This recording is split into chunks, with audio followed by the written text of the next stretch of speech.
Hey all, welcome to day 4. We are going to get Italy together as all one country today. It's going to move kind of fast, pretty quick video. I'll try not to talk too fast, but there's really just not that much stuff that you'll need to know. Some important people you'll need to know, but other than that, it's not too much stuff. So let's just jump right on into it. All right, so nationalism without a doubt impacted the world. It added new countries to the map, but at the same time, it also took away or it destroyed empires. At this point, Italians were looking for good, solid leadership. Between 1815 and 1848, less and less Italians were happy to be ruled by outsiders, meaning that they were not happy living under the rule of another empire or kingdom. So they weren't happy with the ruler of their country living in another country, basically, okay?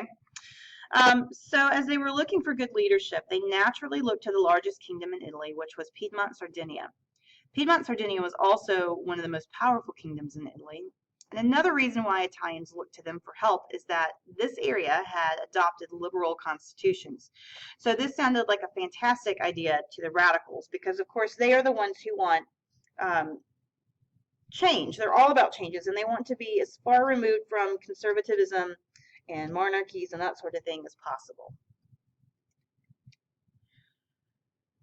In 1852, Victor Emmanuel II, he was the king of Sardinia. He named this guy, Count Camillo di Cavour, as prime minister. I love this photograph of this guy because he just kind of looks like this disheveled, unkept guy who maybe doesn't seem like he's really with it all that much.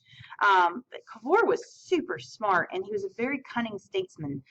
He worked expressly to expand Sardinia's power. So let's take a look at the map real quick, okay? So this is Sardinia right here, the island. Also, this is part of Sardinia as well, okay? So remember that Corsica is right here in the middle. That belongs to France, okay? So Sardinia is here, and he wants to expand the kingdom of Sardinia, okay? He wants to gain control of northern Italy. So of all this area here is what he wants to do. So what he does, he chooses his allies very carefully, okay? His main goal was to gain control of northern Italy for Sardinia, and the biggest roadblock or obstacle to him at this point is going to be right here, the Austrian Empire, okay? Because all of this part, they have control over this part of Italy. So what he wants to do is he wants to gain all of that land there. So Napoleon III, he was the leader, the emperor of France. He had said that he had agreed to help the Italians get Austrian forces out of Italy, okay? So because Austrian Empire was the biggest roadblock for Italy or for Sardinia at this point in time, Cavour picks a fight with Austria.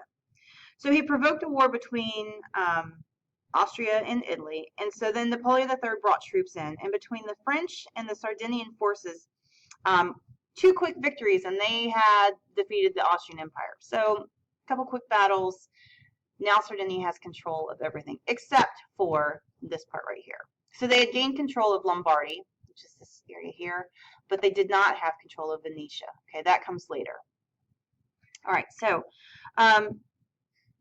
Sardinia is now in control of all of northern Italy except for Venetia. But what about the rest of Italy? There's a lot left there.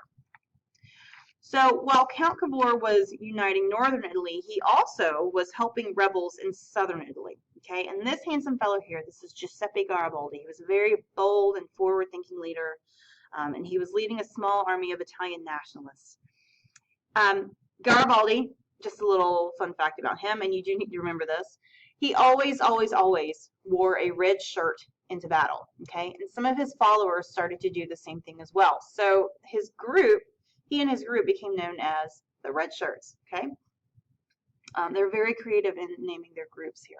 I'm just kidding. All right, so they were named the Red Shirts. In May of 1860, Garibaldi captured Sicily. So here's our map. Sicily is down here. We're now down here in southern Italy. He captured Sicily. He then is going to go across the little water here, and he's going to start to march up through Italy. Okay, he's going to start moving north, all right? So remember that Count Cavour, Sardinia, they have control of the north. Cavour is also supporting Garibaldi at this point, okay? He also was a very savvy diplomat, and he was good at getting what he wanted. So he arranged for Garibaldi and King Victor Emmanuel II to meet in Naples, and Naples is right here. And there, this is where Garibaldi agreed to let the Sardinian king rule.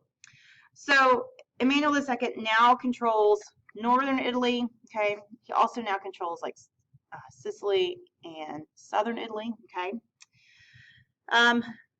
Venetia becomes part of Italy in 1866, and the Papal States, they didn't join until 1870, and it wasn't until after Italian forces had taken over the territory. So Rome became the capital city of Italy, but the Pope was still in control of Vatican City. So finally, Italy is one unified nation state, okay? So our nation states have expanded. We now have Italy's, all one state, okay? All right, next class, next video will be the unification of Germany. So I will see you then.